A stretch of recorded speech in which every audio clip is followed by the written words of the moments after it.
Alors, en 2014, un enfant de 12 ans s'est explosé avec une bombe dans un marché au Cameroun. C'était l'arrivée de Boko Haram. Je n'avais jamais vu ça. Avant ça, je dessinais, mais je dessinais comme tout le monde. Mais après ça, je me suis dit que désormais, ça ne sera plus pareil. Je vais dessiner ce nouveau phénomène, ce nouveau fléau qui avait créé pratiquement la psychose au Cameroun, la terreur. C'était la première fois de ma vie que je m'engageais de façon sérieuse. Donc j'ai engagé mes crayons en 2014. Je suis juriste à la base, juriste de formation à l'université, et donc j'utilisais toutes les compétences que j'avais. J'utilisais le dessin pour m'exprimer, mais j'utilisais aussi les compétences de juriste pour concevoir, penser. Et donc, la suite était une grosse aventure. J'ai initié la caravane de la paix, j'ai parcouru tout le Cameroun, j'ai été par toutes les autorités du pays. J'ai eu des financements de la part du département d'État américain à hauteur de plus de 100 millions de francs CFA.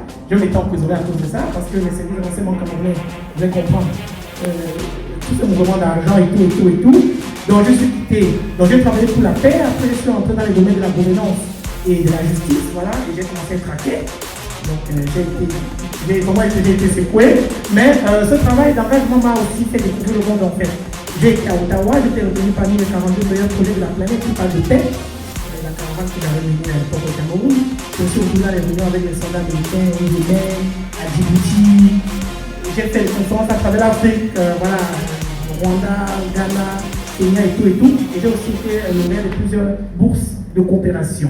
Je suis arrivé au Gabon en 2019 et je dormais toute la journée. Parce que je ne savais pas quoi faire et j'étais dans un environnement qui était très ouvert. Donc ici, j'avais du mal à... Et la Covid est arrivée. Et j'ai commencé à dessiner pour la Covid. Et après, on m'a appelé un matin, Boussé Chibida. Oh, monsieur, vous êtes qui? Vous êtes où? On vous cherche depuis une semaine. Je suis arrivé là, j'ai mon premier contrat ici, 3,8 millions avec l'Agence française de développement. Il fallait faire des dessins sur la Covid et tout. Après ça, j'ai fait une campagne avec Sobraga, la Cannes, la dernière Cannes, Boupenza n'était pas au jeu personnel. Au Cameroun, il y avait une campagne qui se menait ici en même temps avec Sobraga. C'est moi qui ai fait ces dessins, c'est moi qui ai conçu cette campagne. Donc, je suis au Gabon pour l'instant. Je fréquente l'association des dessinateurs. Mais je vous dis vrai, mes journées sont très longues en fait. Parce que je me dis, je veux retrouver le même environnement qu'au Cameroun, je veux créer des choses.